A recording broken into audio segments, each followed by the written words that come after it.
Hello everyone, how's it going? Dr. Incompetent here, and let's play some Erannorth Chronicles. So this game was suggested and also gifted to the channel by our good friend Mr. Zero, or Mr. Kiwi, however we want to call him, and I just say thank you so much. It's a deck building sandbox RPG, I think, or something like that, but I'm not entirely sure. Had never heard of it. It seemed really cool, and it also seems like it's massive. So let's dive in and see what this game is all about. I'm going to make a new character, okay? And this is insane because I believe you can just kind of like pick one of these, a ready-made character to jump right into the action, or you can make your own character and kind of go in. So right away, I mean, look at how many choices you have just from starting out as characters. Like, you could be this kind of unaligned Elosian bodyguard, and his background and equipment are not set. But no, his background's not set, but he gets mercenary gear 1. And there's like a bard, there's a centaur, there's all kinds of things you can be. And I think there's like 4,000 or something cards in the game, at least what I saw from the player's handbook that's involved with this. So it's very, very deep indeed. I think Mr. Kiwi said he spends a lot of his time just in the character creation screen, which is awesome. So I can pick a slot and go for a preset of my own, I guess, if I make one. And I can start like working up here to make a character. But what if I select Gabriel? Okay, so Gabriel was what Mr. Kiwi recommended because it's a good balance for a starting character. And I think I'll just start with something easy. I'm going to be mostly doing pre-gens until I understand the game more. So Gabriel is an Order of Light Angel, which is his kind of affiliation. His organization is Order of Light. His species is that he is an angel. His class is an acolyte, so he's like a healer or cleric.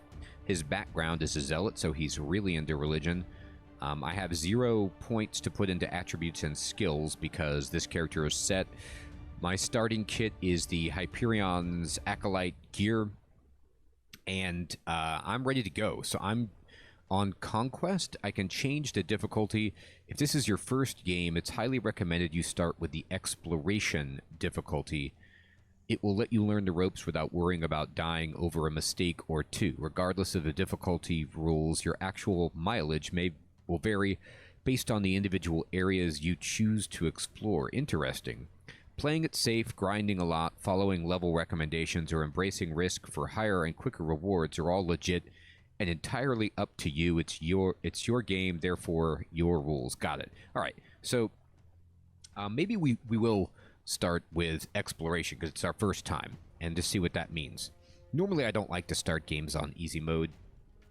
I want to just jump in to the pit. So it's either going to be exploration or conquest. But I see that exploration is like 1 skull difficulty, and then Conquest jumps up to 3. Now, Quest is only 2, but that looks like it might be, it's not Sandbox, it's a Gauntlet. So, Exploration is an elementary and forgiving variant aimed at brand new players who haven't been into Erannorth before. That's me. The area rewards and enemy levels change every time, so it's got this roguelike element. You start or resume your game in this mode. Every 5 PC levels, repeatable area levels increase by 1. Notable rules. Merchandise quality in towns is affected by your influence. Some settlements will deny you entry till your influence in that area improves. Okay, so it's like what your faction or your reputation. All stats are capped at power 180 and 240 health. So for normal encounters, there's going to be 2 to 3 enemies. Elite encounters have 2 to 4 enemies. The difficulty rating is 1. And then there's just an incredible amount of information about this mode. I'm just going to start with it. That's fine. Just to learn the game. So beginner, gauntlet. Oh, I see. You can like check or uncheck different game modes. Okay, this is fine. We're going to go with exploration mode with Gabriel, and we're going to say play. And we're here. Navigating the world map. Welcome to Erannorth Chronicles. Thank you. This is the overworld map where you can plan your adventures or travel to different locations. Your character is already in a town full of opportunities, so once done with this annoying info dump, hilarious, you can press M to access the activities in your current location. Okay. So we're in a town full of opportunities. I love it. Love being in a town full of opportunities. And we can press M to access activities. Okay, got it. Thank you. While in the overworld map or an adventure, you can access the deck builder and your card collection by pressing B, and your character sheet by pressing C. Fair enough. In between your adventures, you can visit the local town, okay, to purchase supplies, rations, which looks like I have up here on my top ribbon. Or buy new equipment, learn new actions, etc. If the stores are closed, you can loiter to advance time. God, they don't like when you loiter, or rest in the local inn. You can access the local town from the activities menu M or pressing T. All right, cool. Finally, whenever you're ready to travel to a different location, right-click in the map toward the location you want to move. The world clock will advance, and your character will move as close to the point you clicked their energy allows them. Okay? Once fatigued, your character will stop traveling and refuse to travel any further. Not fair enough. That's about like how I do it. I have energy, which I don't know if the energy is like that blue currency on the top, or if that's my mana, or if it's both. Resting will consume rations and let you resume your travels.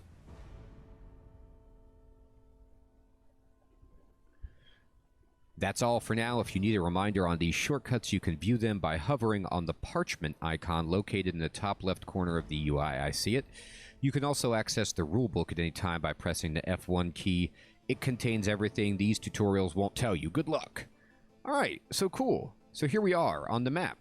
And I can only guess that this is randomly generated. But maybe it's not. I don't know enough about the game yet. And let's see. So we can zoom in and out on the map by pressing Shift 1, 2, 3, 4. And so Shift 1, like I'm all the way out on the map. Oh boy, I didn't mean to do that. I'm just kind of looking around. Oh no, I didn't mean to do that either. Oh god, I was trying to just move the map around. Press M to explore. Areas and activities. So I'm in the town Lucina. This is a list with all the activities and areas you can explore in this location. To preview an activity, click on it, and to confirm that you want to explore it, click on its Explore button. You can only explore areas in your current location. If unsure, press M twice to access the activity menu of your current location. Got it. The color each area is displayed represents its difficulty. Green, white, and red go from easy to challenging to hard. Got it. Ley lines give bonuses or penalties to certain actions and allies based on their elements.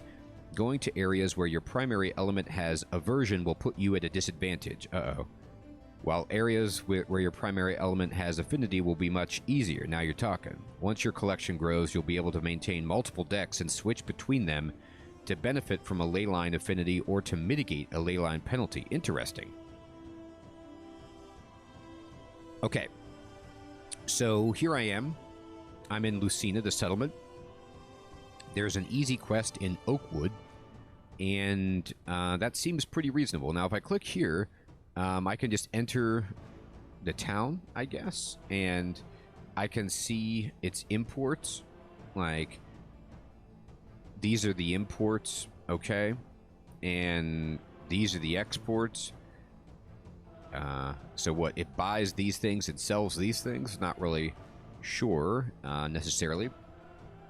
Over here, they're saying there's a big blue frog, and they want us to go fight it. And the affinities are for these elements, and the aversions are these elements, and the rewards we could get would be to pick 2 of these cards. Okay, so I'm going to click Explore for this, because I'm... Let's just jump into it. And I am this affinity, I think, so I'll be stronger from the ley line. Each area is broken into nodes, which you must traverse linearly. These nodes are represented by the round icons in the top middle part of the UI. Okay, I see them. So this kind of reminds me of like Sway to Spire, you know? And so we're playing a kind of card game that has lots of RPG elements that looks and feels like I'm playing a kind of roguelike card game like Slay the Spire, you know, Monster Train, whatever. But there's a lot going underneath the hood that it reminds me of like Heroes of Might and Magic 2 or 3, you know, with the overworld map and the character, and except it's a deck building game instead of a, you know, turn-based strategy game. So let's see how this goes. You can hover over them to see what each node is all about. To advance to the next node or to end your turn, you can press space or click the end turn button. During encounters, you must defeat all the enemies before you can advance to the next node. Got it. Alright, so here I am on the entrance. This is where your adventure begins. You may want to inspect and adjust your deck before moving on. Okay. I gotta tell you, that's a good idea. Like, I could push B to open up my deck, but I don't have any earthly idea what this stuff does at the moment. Okay, so like I can look at a card like Burning Hands. Okay, Burning Hands is a foundational D&D spell. I know what that does, but let's see what we're talking about here. It's going to burn 1 times 2 enemies, and there's like a die by that. So it's, I roll 2 dice to determine how many enemies I hit, and it deals 2 to 5 burning damage to 2 dice enemies. Okay, let me click on the card itself, actually. Can I right-click on it to bring it up? Let me see. Can I... not really. So let's see. The die icon doesn't bring up anything when I mouse over it, but these do. So it's a fire element, and it says this action requires angelic magic 0+, but I have 2. So maybe that's like my stat with angelic magic. I'm level 2 or something, so I can cast this spell. So I'm going to close this, and I'm not even going to look at it, even though they told me to. And I'm just going to be like, do I want to use this ability? And it's called the Morning Sun Talisman. And it says burn 2. Inflict burning, removes all wet. Defend 4... Destroy undead. There's no reason to use this. This is just some card. Maybe I start with this. I don't know. Or maybe it's like my special power or something. Let me look at my character sheet. Your character sheet contains an overview of your character. Indeed. Perks tab. You can spend the perks points you earn during level up or by completing challenges to acquire various upgrades for your character or your cards. Fantastic. You could preview the benefits of your next level or claim powerful rewards you unlock by completing challenges or at certain level thresholds. Okay. Equipment tab. You can view your equipment and equip weapons, armors, accessories, etc. Deck tab. This is where you alter your deck. And deck builder, where you can make a new deck. Okay. So, again, I don't know what all of this does at the moment, but let's just poke around. So we have just base stats that are, you know, we have 6 attributes, which are very akin to D&D. I have no points, level up points to spend on anything. Here's my skills. I have Angelic Magic 2, I have Religion 3, and I have Angelic Runes 1. And then I have some resistances and some affinities. And here's my perks, which says you can spend up to 50 perk points and give extra perks to your characters. But I don't really know. You can exchange your earned perk points to acquire passive bonuses for your character. I don't really know which one I want at the moment, but let's see. I start with Order of Light. Okay. I'm an angel, which give me these cards to start out with, I guess. This is my starter gear, so I get these cards. I'm a zealot, so I get these stat bonuses and these cards. And this is my other gear, which gives me the Morning Sun Talisman, which I just saw. So I could train up, like, Intellectual for 25 of my 50 perk points, or Order Recruit.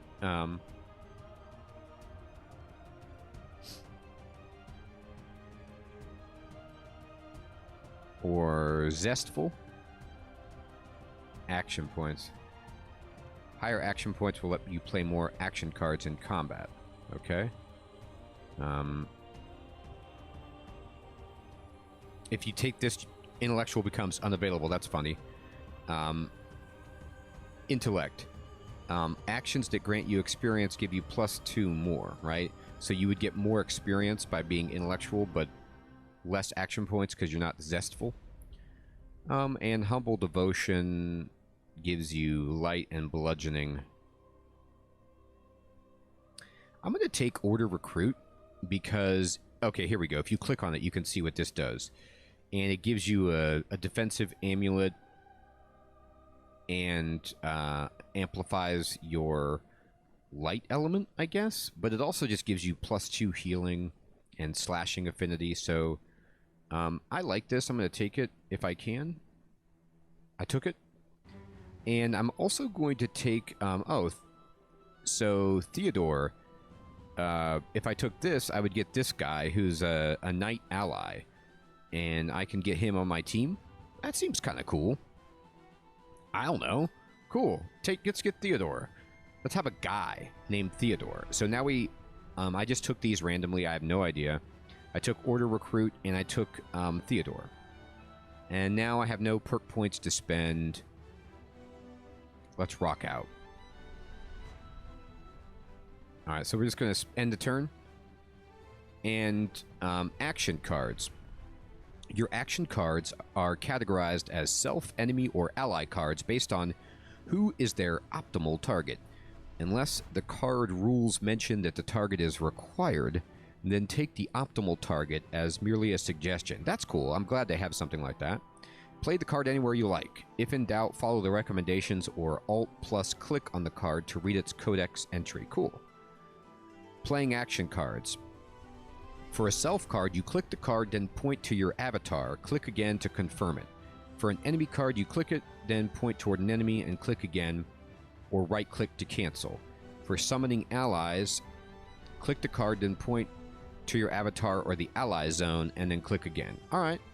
Smart effects. Some card effects are color-coded in cyan, and these effects always apply to your character automatically, even when you target an enemy. Okay.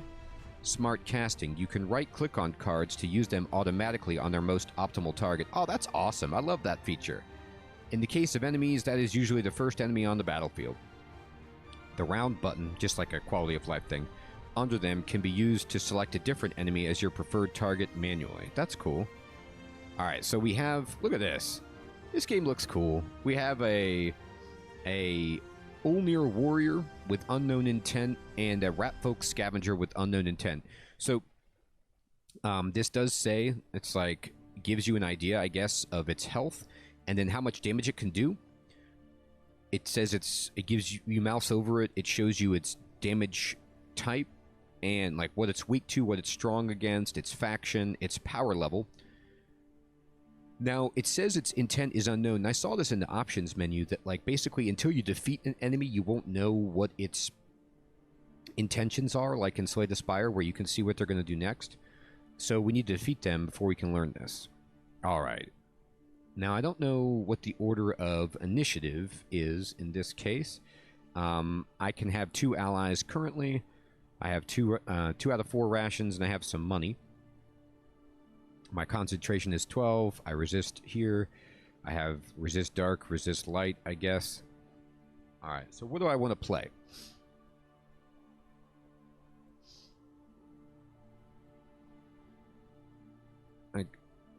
It's interesting to know how many cards can I play. I'm looking at this.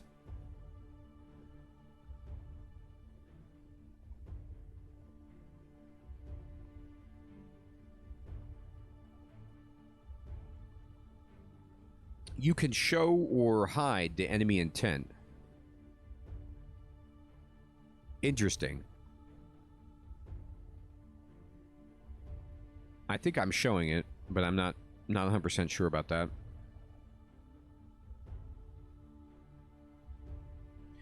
So I just need to figure out, like, okay, so this ability, for example, Castigate, it has Wrath 3. So this target suffers 3 slashing plus my Retribution. And it says, punish a heretic. Heretic targets receive 7 intense damage. So, for example, this guy is not a heretic, and this guy is not a heretic that I can see. Combat training says I make them vulnerable, and I cripple them, and I deal some damage. I can try to stun the enemy to make them lose their turn. That seems good. And Morning Sun Talisman, which is good against undead, but there's no undead. So this would give me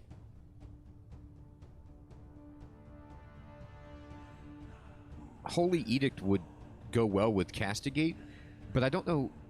I'm unsure how many cards I get to play. Is it 1 card per turn? I guess the only way to figure out is to just play it. So I'm going to left click on this and then click on me. Oh, I did it. Okay, so I did my thing. And maybe it's just as many action points as I have as how many cards I can play. And I get 7 per turn. My concentration is 11 out of 12. Interesting. All right, so now I do have Retribution 6. So with this ability, I'm going to give it Wrath 6, which means 3 slashing plus my Retribution. So this is what, 12 damage? And I would get that. Let's try the combat training this guy. All right, so he is now... that just did a ton of damage to the guy. Why did it... Oh, it did so much damage because I had Wrath. So, I think... is there a log? Yes. Oh, God, look at this. This is awesome. Look at this log. Okay, so I did... Holy Edict, and because it gave me Wrath, when I did my combat training, I did 9 damage, 3 plus my Retribution. So it's like I did 9 plus the damage, or no, 9 total damage to this guy. And so I just wrecked that dude. And he is, did I make him vulnerable? Or I don't know what that means. But anyway, that took 0 energy. It didn't seem to do anything. My concentration did go down, so maybe every time you play a card, you lose concentration. But we're about to kill this guy. So, let's just kill him? Well, no, let's not do that. I'm actually going to use Castigate. And we almost killed him. So why didn't we kill him? Yeah, we didn't have any Wrath. So we did just 3 damage to him. Alright. Then let's just try to combat training the guy. Okay, we killed him. Good. 1 down. And I'm going to try to stun this dude. And we did. And then this gives me defend plus 4. So I would block an incoming attack, but I don't need to. Like, he's not going to attack because he's been immobilized, so he loses his turn. So I'm just going to push space, end the turn. And then now it's my next turn. And we're going to fight this guy with a new hand. Now you'll see that our action points fully restored because we didn't use them all, and our concentration went back up to full. So let's go ahead, and Holy Edict is just kind of insane, so we'll Holy Edict the guy. And then anything now... Actually, what's my Retribution? Can it stack? Yeah, I'm going to Holy Edict again. No, we used our Retribution, right? Yeah. But we still have it again. And so, like, if I just Burning Hands this guy, he's dead. Bam! We won. We won a combat. And so we end a turn. And now, you come across a wandering nomad caravan. So we're in this node. Everyone seems to be fast asleep, including a lone guard by the fire. How reckless. So you can sneak past the guard and look for anything valuable or continue. This is funny. I'm not going to steal from them. I'm a good person. I'm an angel. I can't steal. I know I probably should have, but I'm just not going to. Now, the chance would be like the guard wakes up and you have to fight him or whatever. All right, so here's a city guard, and here's a dwarf warrior. So we've got some ragtag dudes here. And we don't need to heal. Our health is full. So let's see what we want to do. This does let you draw 2, though. Hex shield. Hex, draw 2. If enemy has hex +1, draw 2. Oh, but they don't have a hex. So I'd have to figure out how to hex them. Heretic. Mark 2. And it says it's effortless. It won't trigger active synergies. Let's just make this guy a heretic. And does that count as a hex? I'm going to see if it counts as a hex. Like, it's a debuff. But is that what that is?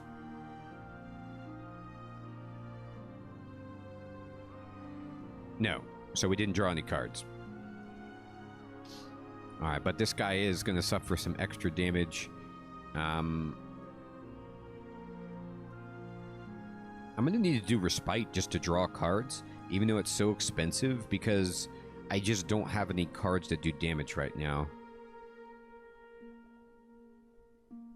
I could Sanctify Blade, which seems fine, but I'm going to do this to myself. I need to draw some cards.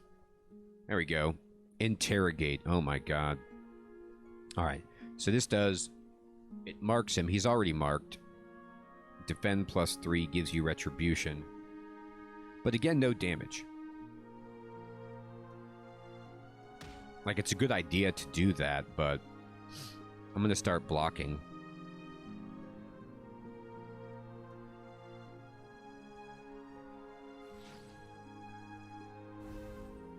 So I have some defense 14. I can defend 14, which is about what they... Like, they can't do more damage than that. I'm going to Sanctify Blade.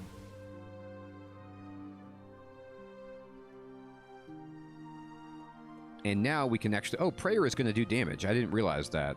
It's an enemy card. So let's just hit this guy. Oh, and we wrecked him. We did 15 damage to that guy. Okay, good. So now it's just us and the Dwarven Warrior. And we're going to just wait. And he tried to hit us. And it says it did damage. Now, wait a minute.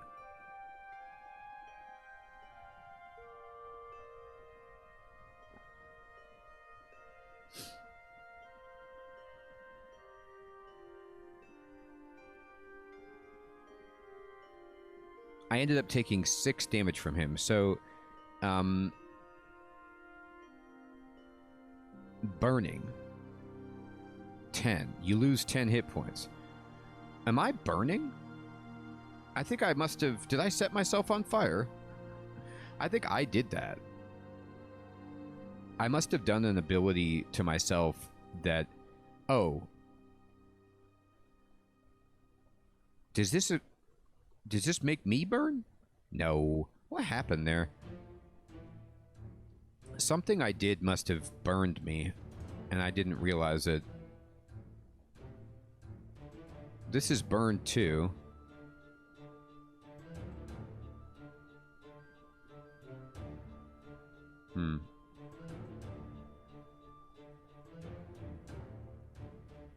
Maybe I'm trying to figure out why I took so much damage. So, it basically says, like, I ended my turn, and I took 10 damage from burning. And then... I blocked his attack. But then I healed because for 4. So I took 10 to go to 43, and then I healed for 4. because of my ability. So I don't know exactly why that happened, but it wasn't good. It was not ideal. I'm going to have to look closer at my cards. Burn 2. Inflict burning. Burning enemies lose 5 hit points per counter. So it... I see. So the Morning Sun Talisman makes me burn in exchange for 4 defense and 6 blessed, which means, like, you get a bunch of damage. You can do a bunch of damage to the undead. So I got to be careful with that card, because it hurts me. Luckily, I can heal, so it shouldn't be a big deal. I'll stun this guy. He resisted it. That was not fun. I'm just going to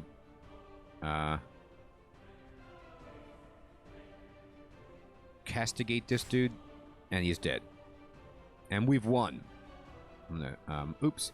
I didn't mean to clear the log, but I'm just going to close it, and I'm going to just go. You find a dusty old grimoire. It may contain valuable knowledge, but it's also possible it's cursed or worst. One can never be too careful. What are my odds? Alright, so... This is a spoiler to look at the mechanics like this, but there's 5% chance to gain a perk, 10% chance to find a spell book, 80% chance to find spells and actions, or a 5% chance to lose hit points and action points. So, it's only a 5% chance to get cursed. So we got 20 perk points and 15 experience. That's good. I'll take it. Alright, we're going to keep going. And we found 3 dudes. This is a druid who's Olnir. I guess he's a shaman. Druid. Warrior. Thief. Alright. Craft a card. Don't really understand that, but that seems good. I'm going to try to repel evil. And, like, stun them. And we stun 2 of them. So I crafted this Sanctify Blade card, which I'll use it on myself. And now, oh, right. This just means I'm blessed +4, so I have some extra damage. So let's try to hit this dude. Yeah, wow. Okay, I'd say we hit him. And I'm going to heal. And looks like your hit points persist across nodes. So healing, this is why Mr. Kiwi recommended this. Healing is very good because you don't restore your hit points in between battle. So this is a great way to have some sustain. We have 4 action points left. Let's just interrogate this guy. He's stunned anyway, but let's just do that. And I'm not going to set myself on fire. I'm just going to end the turn.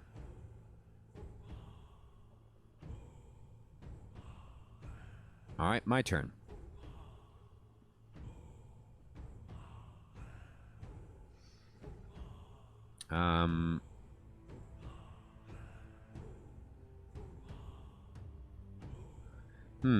I'll brand this guy as a heretic. And do 6 damage to him. Killed that guy. Good lord. So what did I do? I just, I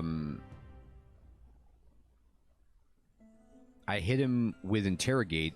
Oh, and I had so much Retribution and Blessed that we dealt 12 damage to that guy. So he's horribly hurt. This guy wants to do 2 to 5 damage to us, so I guess I'm just going to Hex Shield.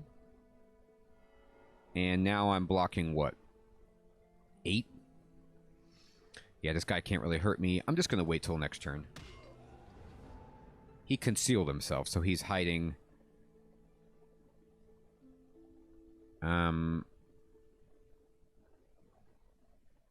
Okay.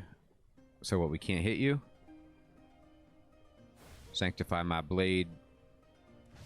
I'll burn you anyway. You can't hide from that. He's dead. All right. Next battle. Or it's an old wooden chest. Open it. We can pick 2 cards. And these are like resources. I don't know which one I would want. A battered shield would give us defense +1. All right. Yeah. Add to inventory. And then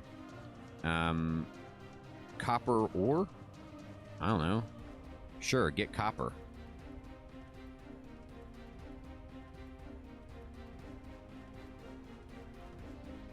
Gain permanently this card. All right, yeah, stash that. Cool. And now we're going to wait, and we move into combat. And there's some big boy orc warrior guys. All right. So we'll just do illumination. And we got this. Repel the corrupted.